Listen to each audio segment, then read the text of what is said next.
stepped off the transport shuttle onto the crystalline platform of Nexus Station, his standard-issue boots making a soft thud against the alien metal. Around him, dozens of other cadets from across the galaxy clustered together in nervous groups, their various appendages, tentacles, and sensory organs twitching with anxiety. Walked alone.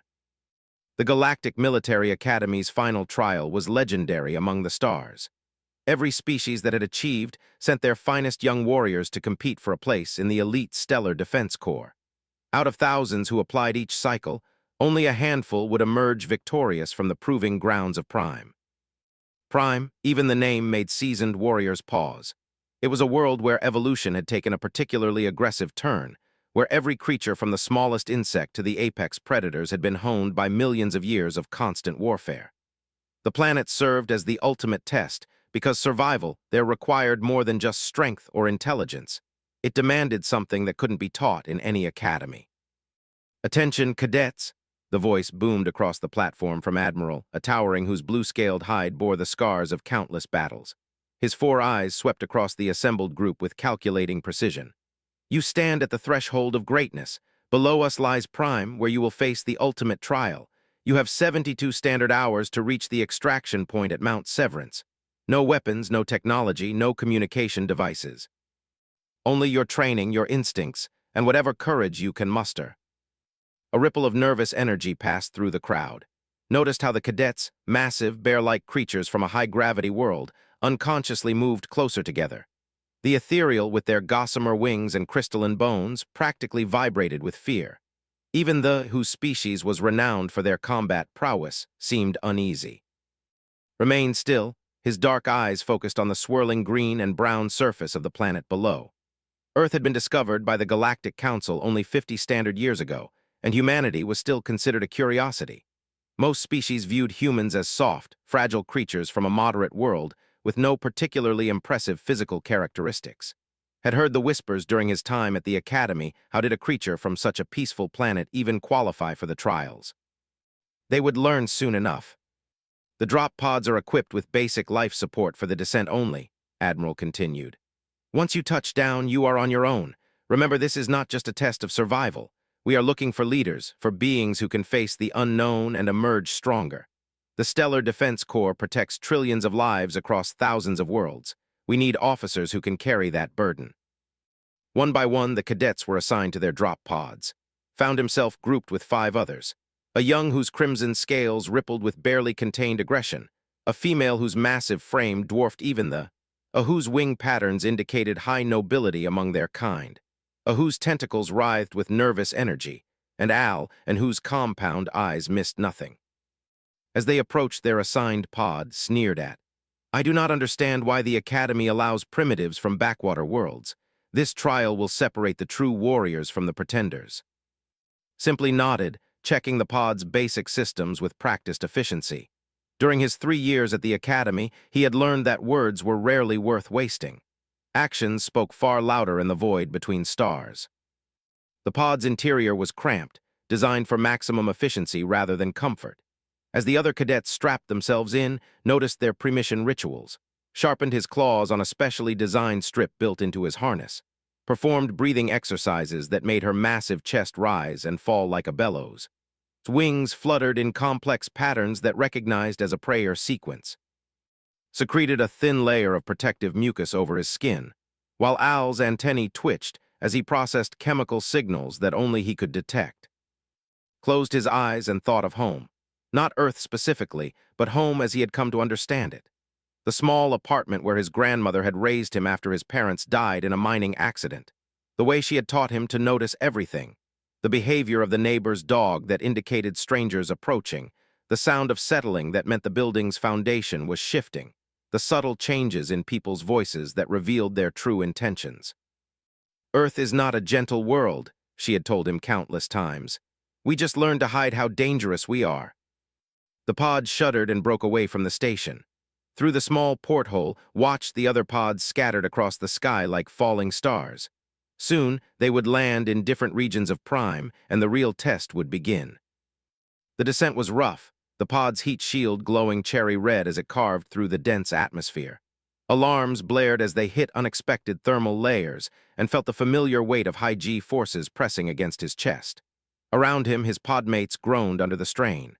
His breathing became labored, whilst delicate frame seemed to fold in on itself. Breathed steadily, allowing his body to work with the forces rather than against them. On Earth, he had trained in mountains where the air was thin and the weather unpredictable. His grandmother had taken him camping in regions where a single mistake meant death, not because she was cruel, but because she understood what the galaxy would demand of him.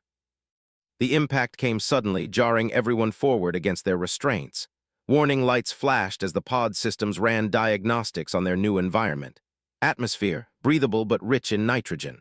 Gravity, 1.3 standard. Temperature, variable, currently moderate. Biological hazards, extreme. The hatch hissed open, and the sounds of Prime flooded in.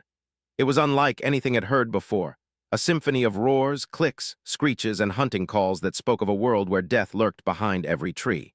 The air itself seemed thick with tension, carrying scents of musk, decay, and something else that made his primitive brain scream danger. Was the first to emerge, his warrior's pride demanding that he lead. He stepped out with his claws extended, scanning the immediate area with practiced wariness. The pod had landed in a clearing surrounded by massive trees whose bark was scored with claw marks from creatures that had to be enormous. Followed her massive frame, making the pod's exit seem impossibly small, as if she was naturally adapted for dangerous environments, but even she seemed unsettled by the oppressive atmosphere of this place. Emerged delicately, his wings immediately beginning to shed small crystal fragments, a stress response. And Al came next, their alien senses already working to analyze their new environment. Was last, he stepped onto the alien soil and immediately felt the difference. This was not just another world, this was a world that had been at war with itself for geological ages. Everything here had evolved not just to survive, but to kill. The very air seemed to whisper of ancient battles fought between creatures that existed beyond the nightmares of civilized species. "We should stay together," rumbled, her voice carrying the authority of her warrior culture. "Strength in numbers." Nodded approvingly. "Agreed. The do not fear any prey, but even we understand the value of pack tactics." His crystalline voice chimed in harmony. "The Council of Wings teaches that cooperation leads to elevation, perhaps." His words were cut off by a sound that made everyone freeze. It was low, resonant, and spoke of something vast moving through the forest. The trees themselves seemed to bend away from whatever was approaching. "Defensive formation," hissed, his claws extending to their full length. "You anchor the center, take elevation if possible, use your chemical sensors to track its approach. Al, maintain perimeter watch." The group moved with the precision of academy training, each taking their assigned position. Everyone except who remained standing exactly where he had emerged from the pod. "Human," snarled, "take position, your primitive instincts are no match for academy tactics." Didn't move. Instead, he tilted his head slightly, listening to something the others couldn't hear. His grandmother's voice echoed in his memory. "When everything around you is afraid, sometimes the safest place to be is in the center of the fear." The sound came again, closer now. Through the gaps between the massive trees, something moved. It was huge, easily the size of the pod they had arrived in, with skin like living armor and eyes that glowed with predatory intelligence. A crusher, one of the apex predators that had earned this world its fearsome reputation. The creature stepped into the clearing and felt the fear radiating from his companions. This was death incarnate, a being that had never known defeat in its natural environment. Its massive head swiveled, fixing each of them with a gaze that promised violence. Then it looked at. For a moment that stretched into eternity, human and alien predator studied each other. The crusher's head tilted, mirroring its own movement. Its nostrils flared as it drew in his scent, analyzing this strange new creature that showed no fear, no aggression, no submission. Remained perfectly still, but something in his posture had changed. It was subtle, a slight shift in his stance, a particular way he held his hands, the exact angle of his gaze. To his companions, it looked like nothing. To the crusher, it spoke a language older than civilization. This small, seemingly fragile creature was not prey. It was not a competitor. It was something else entirely, something that understood the rules of this world on a level that transcended species. The crusher's massive head dipped slightly, an acknowledgement between apex beings. Then it turned and melted back into the forest, leaving behind only the memory of its presence and the lingering scent of something that could kill them all without effort. The silence that followed was deafening. Companions stared at him with expressions ranging from confusion to outright disbelief. "How," whispered his crystalline voice barely audible, "how did you make it leave?" Picked up his pack from beside the pod and adjusted the straps. "I didn't make it do anything. I just showed it that I belonged here." He began walking toward the tree line, following a path that only he seemed to see. Behind him, his companions scrambled to catch up, their tactical formation forgotten in their haste to stay close to the human who somehow spoke the language of apex predators. As they entered the forest proper, felt the eyes upon them. Dozens of creatures watched from the shadows, evaluating this strange group that moved through their territory. But their focus was on him, the human who walked like he owned the world, not with arrogance, but with the quiet confidence of something that had nothing left to prove. The real test was just beginning, and was exactly where he was meant to be. 3 hours into their journey through the dense forest, the group had fallen into an unusual rhythm. Walked point, moving through the undergrowth with an ease that explanation. Behind him, the other cadets followed in a loose formation, their initial skepticism gradually giving way to nervous respect. The forest itself was a masterpiece of evolutionary warfare. Every plant seemed designed to either poison, cut, or trap anything that touched it. The trees rose hundreds of meters into the canopy, their trunks by the territorial markings of creatures that could carve through metal. Strange, bioluminescent fungi cast shifting patterns of light and shadow, creating an environment where predators could appear from any direction without warning. "This is wrong," muttered, his claws nervously extending and retracting as they walked.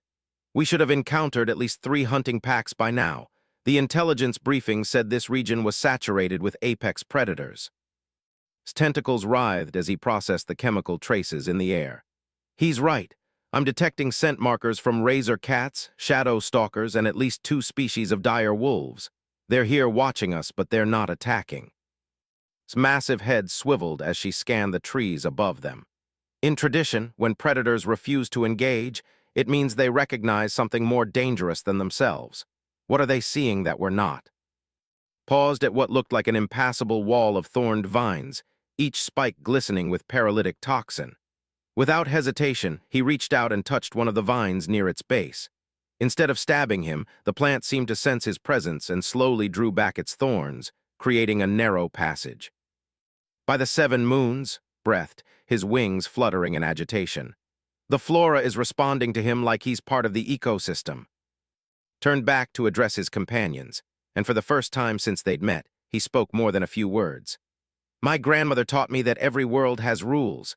Not the kind you find in textbooks, but older rules. Rules written in blood and bone and the memory of species that learned to survive when survival should have been impossible." He gestured to the passage through the thorned wall. "Earth isn't as peaceful as the Council thinks. We just learned to be subtle about our predation. Every human carries the genetic memory of surviving the worst kind of world, one where the greatest predator was ourselves." As they passed through the opening, Al's compound eyes caught movement in the canopy above. Movement 100 meters up, large, possibly hostile. Looked up casually, and the group followed his gaze. Perched on a branch that should have been too thin to support its weight was a shadow stalker, a creature that looked like a cross between a panther and a spider, with 8 limbs ending in claws that could slice through armor plating. Its 6 eyes were fixed on with the intensity of a being trying to solve a puzzle. "It's been following us for the past hour," said calmly, "along with 2 razor cats on our left flank and a pack of dire wolves maintaining position about 50 meters behind us." The other cadets spun around, weapons instinctively rising to defensive positions they had trained for, but held up a hand. "They're not hunting us," he continued. "They're trying to figure out what we are. More specifically, they're trying to figure out what I am." The shadow stalker dropped from the tree with liquid grace, landing silently on the forest floor just 10 meters away. This close, they could see the intricate patterns of its natural camouflage, the way its muscles bunched beneath skin that seemed to absorb light. It was death incarnate, a creature that had never known fear because it had never encountered anything capable of causing it. Walked toward it.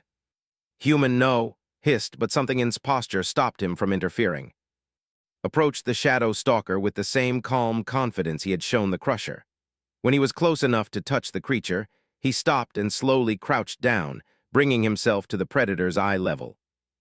For several heartbeats, human and alien apex predator studied each other, then did something that made his companion's blood run cold. He reached out and gently placed his hand on the creature's head, right between its 6 eyes. The shadow stalker went completely still, not the stillness of a predator preparing to strike, but the absolute immobility of something that had just encountered a reality it couldn't process. Under touch, the creature's aggressive posture melted away, replaced by something that looked almost like submission. "You see," said softly, his hand still resting on the predator's head, "Earth didn't make us the strongest or the fastest or the most naturally armed. But it made us the best at understanding predators, because for most of our evolution we were prey. We learned to think like the things that hunted us, and eventually we learned to hunt them back." He stood up slowly, his hand trailing along the shadow stalker's neck. The creature remained motionless for another moment, then turned and melted back into the forest as silently as it had appeared.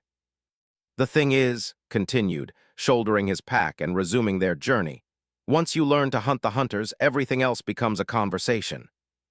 The forest around them had changed. Where before it had felt oppressive and threatening, now it simply felt watchful. The unseen predators were still there, but their presence had shifted from hostility to something more complex, curiosity, perhaps, or recognition. As they traveled deeper into territory, the other cadets began to notice details they had missed before. The way moved wasn't random. He was following pathways that weren't quite visible, reading signs in broken branches and disturbed soil that told him stories about the creatures that had passed this way. When they stopped for water at a stream, he tested the current with his fingers and chose their crossing point based on factors that seemed to involve everything from the angle of the sunlight to the particular species of insects hovering over the water. "How do you know all this?" asked as they refilled their canteens. "The Academy's xenobiology courses barely touched on ecosystems." Knelt by the stream and cupped water in his hands, not drinking immediately but testing its scent and temperature. "I don't know the specific creatures here," he admitted, "but I know the patterns. Predators, prey, territory markers, safe water, dangerous ground. These things are universal. Every world that produces apex predators follows the same basic rules." His massive head tilted as she considered this. "But how could you know these patterns? Have been studying predator behavior for, and even we would struggle in an environment like this." Finally drank from the stream, then stood and wiped his hands on his pants. "Because humans spent most of their evolutionary history being hunted by things much more dangerous than anything on this world." He pointed to a section of riverbank where the mud showed the distinctive paw prints of something massive. "Your species evolved to be predators. Mine evolved to survive predators. There's a difference." As if summoned by his words, the forest erupted into chaos. The pack of dire wolves that had been shadowing them finally made their move, but not against the group, against something else. Through the trees came the sound of a battle between apex predators, snarls and roars that spoke of territorial disputes being settled in blood. The cadets instinctively moved into defensive positions, but simply sat down on a fallen log and began removing his boots. "What are you doing?" demanded, his claws fully extended as the sounds of battle grew closer. "My feet are getting sore," replied calmly, massaging his arches, "and this is going to take a while to sort itself out." As if to prove his point, a massive shape crashed through the underbrush just 20 meters away. It was one of the dire wolves, easily the size of a shuttle craft, locked in combat with something that looked like a cross between a bear and a dragon. Both creatures were bleeding from numerous wounds, their battle having reached the stage where only one would walk away. The other cadets pressed themselves against the trees, trying to become invisible, but continued attending to his feet with the air of someone watching a mildly interesting sporting event. "Aren't you concerned?" whispered, his crystalline voice barely audible over the sounds of the fighting predators. "No," replied, pulling his boots back on. "They're not fighting over us. This is a territorial dispute that started long before we got here. We just happened to wander into the middle of it." The battle reached its climax with a roar that shook leaves from the trees. When the sounds finally faded, only the dire wolf remained standing, its massive head held high in victory. It turned toward the group of cadets, blood dripping from its fangs, and for a moment everyone except forgot to breathe. Then stood up, brushed the dirt off his pants, and nodded to the dire wolf with the casual politeness of someone acknowledging a neighbor. The massive predator stared at him for a long moment, then returned the nod, an almost human gesture that seemed completely natural coming from this alien apex predator. Without another glance at the other cadets, it picked up the body of its defeated rival and disappeared into the forest. "By all the stars," whispered, his tentacles trembling. "It acknowledged you, a dire wolf acknowledged a human." Checked his compass and oriented himself toward their destination. It acknowledged someone who understood what had just happened. Come on, we're still 12 hours from the extraction point, and the real challenges haven't even started yet. As they resumed their journey, following through a landscape that seemed to part before him like water, each of his companions began to understand that they were witnessing something unprecedented. This wasn't just about survival skills or academy training. This was about something deeper, a fundamental understanding of what it meant to be a predator in a universe full of predators. The afternoon wore on, and the forest began to change around them. The trees grew larger and more ancient, their trunks by the territorial markings of creatures that had ruled this world for. The very air seemed thicker here, laden with the scent of something that made their primitive brains scream warnings about apex predators that dwelt in the deepest parts of the world. "We're entering the territory of something big," Al observed, his antennae twitching as he processed chemical signals. "Something that even other predators fear." Paused at the edge of what appeared to be a clearing, but which closer inspection revealed to be a perfect circle where nothing grew. The ground was packed earth, worn smooth by countless generations of some creature that used this place for purposes that could only be guessed at. "The apex ground," breathed, her warriors' training finally allowing her to recognize what they were seeing. "The briefings mentioned this. It's where the ultimate predator of this region holds court. Nothing enters without permission." Studied the clearing for a long moment, then began walking directly toward its center. "Human," called out. "That's suicide. Even the academy instructors said to avoid the apex grounds at all costs." Turned back to face them, and something in his expression had changed. The easygoing cadet they had known was gone, replaced by something that belonged in this place of ancient predators. "The extraction point is on the other side," he said simply. "And I've come this far by understanding the rules. Trust me when I say that the biggest mistake we could make right now is showing fear." He stepped into the clearing, and immediately the forest fell silent. Even the ever-present sounds of distant predators faded away, leaving only the whisper of wind through leaves and the beating of 6 hearts that belonged to beings who suddenly understood they were about to meet something that existed at the very top of Prime's food chain. The silence in the apex ground was absolute, as if the entire forest held its breath in anticipation of what was to come. Stood in the center of the circular clearing, his companions clustered at its edge, unwilling to enter but unable to retreat. The first sign of the apex's approach was a vibration in the ground, not quite a tremor, but a rhythmic pulse that seemed to sync with the beating of their hearts. Then came the scent, something ancient and primal that spoke of a creature that had ruled this world since before the first galactic civilizations had learned to look up at the stars.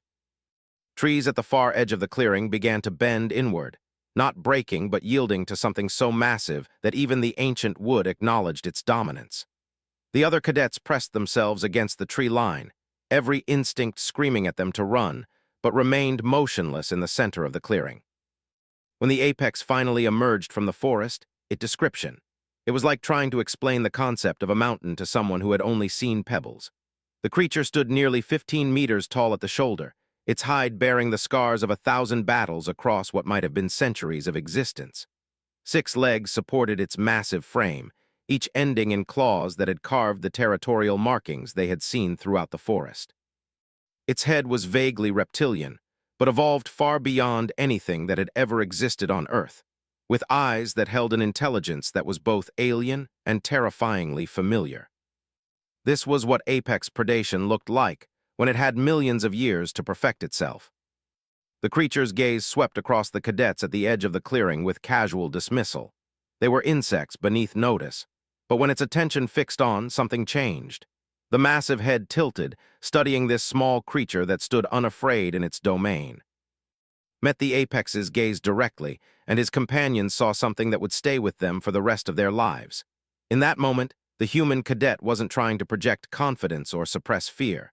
He wasn't playing a role or following a strategy. He simply was what he was, a creature that understood what it meant to be predator and prey in equal measure. The apex took a step forward and the ground shook, didn't move. Another step closer now.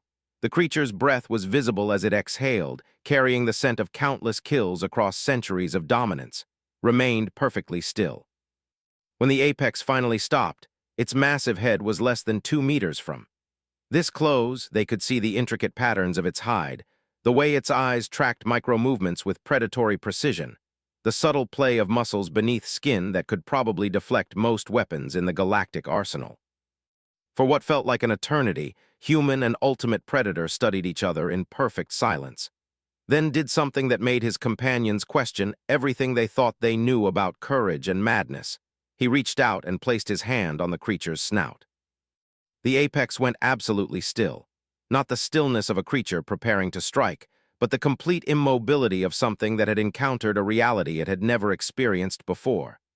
Under touch, the ultimate predator of Prime seemed to shrink in on itself, not in fear but in something that might have been recognition. "I know what you are," said softly, his voice carrying clearly in the absolute silence. "You're not just the apex predator of this world. You're what apex predation becomes when it runs out of challenges. You're lonely." The massive creature's eyes closed, and for a moment it seemed to lean into touch with something that might have been relief. "Earth made creatures like you too," continued. "We called them different names: dragons, behemoths, leviathans, creatures so powerful that they transcended the food chain entirely. And eventually they all faced the same problem you face. When you're the ultimate predator, everything else is just prey. There's no one left who speaks your language." The apex opened its eyes and saw something in them that he recognized from his own reflection during the darkest nights at the academy, when the weight of being humanity's representative among the stars felt almost unbearable. "But humans learned something that maybe no other species did," said. "We learned that the deadliest predator isn't the one with the biggest claws or the strongest bite. It's the one that understands all the other predators so completely that it doesn't need to fight them at all." He stepped back, removing his hand from the creature's snout, and the apex straightened to its full height. For another moment they stared at each other, and then the massive creature did something that everything the galactic scientific community thought they knew about apex predator behavior. It stepped aside. The gesture was unmistakable, a clear path across the clearing toward the far side, where the route to the extraction point continued. But more than that, it was acknowledgement. One apex predator recognizing another, not based on physical dominance, but on something far more fundamental. Nodded to the creature with the same respectful courtesy he had shown every predator they had encountered, then began walking across the clearing. Behind him, his companions scrambled to follow, their minds struggling to process what they had just witnessed. As they reached the far edge of the clearing, couldn't contain himself any longer. "How?" he demanded. "How did you know what to do? How did you know it wouldn't kill you?" Paused at the tree line and looked back at the apex, which was settling into the center of its domain like a mountain, finding its proper place in the landscape. "Because I recognized it," he said simply. "My grandmother used to tell me stories about the last of the great predators on Earth, creatures so powerful that they could have ruled the world, but who chose solitude instead because dominance without equals isn't dominance, it's just existence. The apex isn't the ruler of this world, it's the guardian of it." As they entered the forest on the far side of the clearing, the normal sounds of wildlife gradually returned. But something had changed in the way the other predators reacted to their passage. Where before there had been curiosity and cautious respect, now there was something approaching reverence. "The other creatures know," observed, his crystalline voice filled with wonder. "They know what happened back there." Nodded, adjusting his pack as they began the final approach to Mount Severance and the extraction point. Apex predators don't just hunt. They maintain the balance of the ecosystem. When the apex acknowledged me, it sent a message to every creature in this territory. We're not prey, we're not competitors, we're something else entirely. The last 6 hours of their journey passed like a dream. Predators that should have attacked them instead watched from the shadows with something approaching curiosity. Dangerous terrain seemed to smooth out before them, as if the world itself was ensuring their safe passage. When they finally crested the ridge that revealed Mount Severance in the distance, all 6 cadets were exhausted but unharmed, a feat that the Academy's instructors had privately calculated as nearly impossible. The extraction point was a simple platform built into the mountainside, where a shuttle waited to return successful cadets to Nexus Station. As they approached, they could see other groups arriving from different directions, some missing members, others bearing the wounds of barely survived encounters with Prime's hostile ecosystem. Admiral was waiting for them personally, his 4 eyes widening with surprise as he counted 6 uninjured cadets emerging from one of the most dangerous approach routes on the planet. "Report," he commanded, his voice carrying the authority of someone who had survived his own trials decades earlier. Stepped forward, his warrior's pride still struggling to process what he had witnessed. "Sir, we encountered multiple apex predators during our approach. Shadow stalkers, dire wolves, a crusher, and—" He paused, his voice catching slightly. "And the apex itself." The Admiral's scaled hide shifted color, a sign of shock among his species. "The apex, and you survived." "More than survived, sir," rumbled. The human, cadet, he spoke with them, all of them, they acknowledged him. Admiral turned his attention to, who had been standing quietly while his companions gave their report. "Is this accurate, cadet?" "Yes, sir," replied simply. "Though I would characterize it as communication rather than conversation, we understood each other." "Understood each other," the Admiral repeated slowly. "Cadet, in 50 years of conducting these trials, no group has ever reported peaceful contact with the apex predators of Prime. Most cadets never see them at all. Those who do rarely survive to report the encounter." Considered this for a moment. "Perhaps, sir, it's because most species approach apex predators as either challenges to be defeated or threats to be avoided. I approached them as what they were, fellow predators with their own territories and their own rules." The Admiral studied with the intensity of someone trying to solve a puzzle that shouldn't exist. "And where, cadet, did a human from a peaceful world learn to communicate with apex predators?" For the first time since the trials began, smiled, an expression that somehow managed to be both gentle and absolutely predatory. "With respect, sir, Earth isn't as peaceful as the Council believes. We just learned to be very, very good at hiding what we really are." As the shuttle lifted off from Prime, carrying the successful cadets back to Nexus Station, Admiral found himself composing a report that would fundamentally change how the Galactic Council viewed humanity. In the space of 72 hours, a single human cadet had demonstrated abilities that challenged everything the galaxy thought it knew about predator behavior, communication, and the nature of apex dominance itself. But sat quietly in his seat, looking out at the stars and thinking about his grandmother's stories. She had been right, as always. Earth had indeed produced apex predators. They just looked different from what the rest of the galaxy expected. And sometimes the most dangerous thing about a predator wasn't its ability to kill, but its ability to understand exactly why killing wasn't necessary. The shuttle broke through Prime's atmosphere and entered the void between worlds, carrying with it 6 cadets who would never again question humanity's place among the stars. Behind them, on a world where evolution had created the perfect killing machines, a lonely apex settled back into its eternal vigil, somehow a little less alone than it had been before a small, strange creature had walked into its domain and offered the one thing it had never expected to find: understanding. In the vast network of galactic civilization, word would spread about the human who walked with apex predators. And in the hidden places where the galaxy's true powers made their decisions about which species would rise and which would fall, some very important beings would begin to take a much closer look at the supposedly peaceful world called Earth and the remarkably dangerous creatures it had produced.